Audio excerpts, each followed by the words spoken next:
बिस्मिल्लाहिर्रहमानिर्रहीम। आज मैं आपकी तवज्जो उस मसले की तरफ मबसूल करवाना चाहता हूँ जो 2 दिन पहले नेशनल हॉस्पिटल में रूनमा हुआ और जिसमें एक पेशेंट HIV का जिसका नाम शहबाज था, वो पेशेंट दाखिल होता है वार्ड में।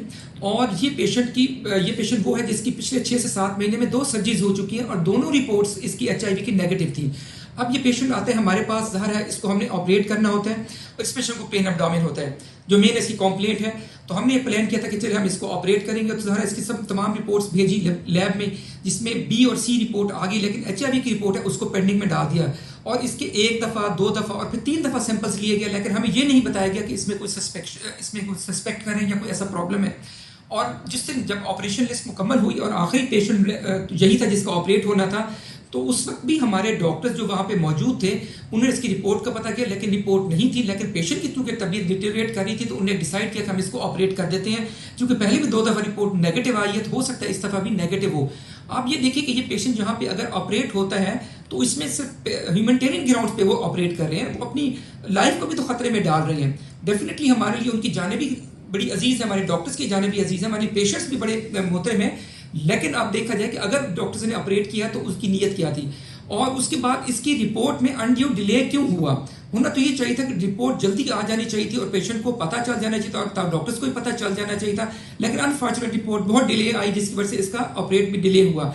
नेक्स्ट मॉर्निंग को जब मैं राउंड करता हूँ, अपने वार्ड में आता हूँ, तो मुझे बताया जाता है कि वो पेशेंट जो ऑपरेट हुआ है उसमें HIV जो इलाइजा है वो पॉजिटिव आया है। अब देखिए इतना लेट तो रिपोर्ट को आना नहीं चाहिए था, मेरे ख्याल लैब को भी देखना चाहिए। और अगर आप हैरान होंगे इस बात को कि अगर अभी भी हम पोर्टल पे जाएं तो वहां पे अभी भी इसकी जो रिपोर्ट है स्क्रीनिंग वाली उस पर पेंडिंग लिखा हुआ है 3 दिन 4 दिन के बाद भी। तो मेरा ख्याल है कि जो हमें अपने सिस्टम है उसके अंदर भी बेहतरी लानी चाहिए। और इसके बाद जब ये रिपोर्ट पॉजिटिव आ जाती है, मुझे बताते हैं बच्चे, तो मैं तो सर उनको थोड़ा बहुत तो ये कहा कि आपको SOPs को हमेशा फॉलो करना चाहिए, उनको कभी भी हमें वायलेट नहीं करना चाहिए।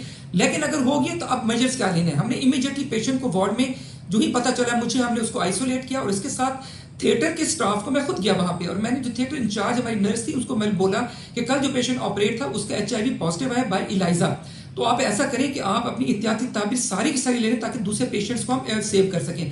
उन्होंने कहा कि लकीली ऐसा था कि कल जो पेशेंट ऑपरेट है वो आखिरी नंबर पे था और उसके बाद उस थिएटर में सिर्फ एक पेशेंट ऐसा है जो आया है और उसमें भी जो सेट है शायद हो सकता है दूसरा चूज किया, वो सेट चूज नहीं किया और बाहर उस थिएटर को हम क्लोज कर रहे हैं। तो फिर वो थिएटर इमीडिएटली मेरे जाने के बाद उसको क्लोज कर दिया गया। कोई कहना कि 17 पेशेंट ऑपरेटिव 27 पेशेंट ऑपरेटिव हुए, बिल्कुल भी नहीं। उस पेशेंट के बाद उस ऑपरेशन थिएटर में सिर्फ एक पेशेंट ऑपरेट हुआ है जिसकी भी स्क्रीनिंग प्रॉपर्ली की जा रही है और होप सो उसमें भी ऐसा प्रॉब्लम नहीं आएगा।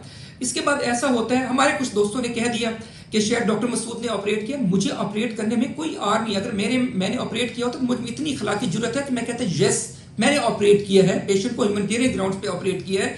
ठीक है, अगर SOPs वायलेट हुए, वो जो अगर मैं करता तो मैं मान लेता कि मेरी गलती भी है और ये SOPs नहीं होने चाहिए थे। लेकिन ये कह देना कि डॉक्टर मसूद ने ऑपरेट किया और जानबूझकर छुपाया, कभी भी ऐसी बात नहीं है। मुझे तो जो ही पता चला मैंने सबको बताया, ना सिर्फ थिएटर को बताया, उसके बाद मैंने अपने वाइस चांसलर साहब को भी बताया, मैंने MS साहब को भी बताया और उसके बाद जो हमारे AMS इन्फेक्शन डिजीजेस के डॉक्टर इबादुर, उनके पास रिटर्न कंप्लेंट दी कि एक पेशेंट जो ऑपरेट हुआ था उसमें रिपोर्ट पॉजिटिव आई, आप अपनी जितनी भी मेजर्स हैं लेनी है ले लें। तो ज़ाहिर है हमारी तो ये होती है कि पेशेंट्स भी ठीक हो जाए आकर और उसके साथ हमारे डॉक्टर्स भी, पैरामेडिक्स भी, सारे के सारे वो लोग अपने आप को सिक्योर समझे। और इसके साथ मैं ये कहना चाहता हूँ कि देखिए ये वाकई जो HIV के जो केसेस आ रहे हैं इसको हमने लास्ट टाइम भी जब हमारे नेफ्रोलॉजी का हुआ था इशू तो उसमें यह कहा गया था कि हम इसके अंदर इंप्रूवमेंट्स करेंगे। हम यहाँ इन्फेक्शियस डिजीजेस का कोई ना कोई सेंटर बनाएंगे मुल्तान में। इसके अलावा हम जो पेशेंट्स हैं HIV पॉजिटिव पेशेंट्स हैं उनकी ट्रीटमेंट करेंगे और उस ट्रीटमेंट के लिए इसके साथ ट्रीटमेंट से कॉन्टैक्ट ट्रेसिंग है उसके ऊपर भी काम किया जाएगा और हमारी लैब को ज्यादा एक्टिव किया जाएगा। जो PCR टेस्ट अभी भी हमें लाहौर भेजना पड़ता है वो यहाँ पे टेस्ट होंगे। तो मेरा ख्याल है कि इन चीज़ों की तरफ हमें ध्यान देना चाहिए और जो HIV को स्प्रेड करने की सोर्सेज हैं उनकी तरफ ज़्यादा तवज्जो देनी चाहिए, ना कि उन डॉक्टर्स को फिक्स करना चाहिए जो 24 घंटे काम करते हैं, बल्कि 24 नहीं बल्कि 36 घंटे काम करते हैं। और उसके बाद अगर कोई इंसान है, अगर छोटी मोटी मिस्टेक हो भी जाती है तो उसको फिर निशान इबरत बनाया जाता है। Thank you very much.